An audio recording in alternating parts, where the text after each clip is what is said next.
මෙන්න අප වෙතට ලැබුණු විශේෂ පුවතක්.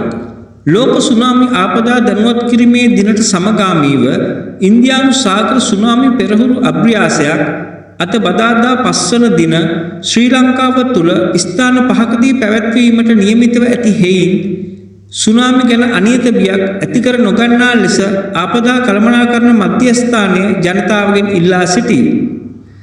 යුනෙස්කෝ නිල මාර්ගෝපදේශය යටතේ පවත්වනු ලබන මෙම පෙරහුරුව විශේෂ අභ්‍යාසයක් පමණක් බව ආපදා කළමනාකරණ මධ්‍යස්ථානය කියයි. අභ්‍යාස කාලයේ සැබෑ සුනාමි තත්ත්වයක් ඇති වුවහොත් ප්‍රායෝගික පුහුණු වැඩසටහන වහාම නතර කරන බවත් එවැනි තත්ත්වයක් යටතේ කාලගුණ විද්‍යා දෙපාර්තමේන්තුව සහ ආපදා කළමනාකරණ මධ්‍යස්ථානයේ ස්ථාපිත ජාතික ප්‍රොටෝකෝල සහ ක්‍රියාපටිපාටිවලට අනුකූලව නිල ජාතික සුනාමි අනතුරු ඇඟවීමේ ප්‍රතිචාර යන්ත්‍රයක් වහාම ක්‍රියාත්මක කිරීමට කටයුතු කරන අතර ජනතාව ක්ෂණිකව ආරක්ෂිත ස්ථාන කරා යොමු කරවීමට කටයුතු කරන බවත් ආපදා කළමනාකරණ මධ්‍යස්ථානය පවසයි.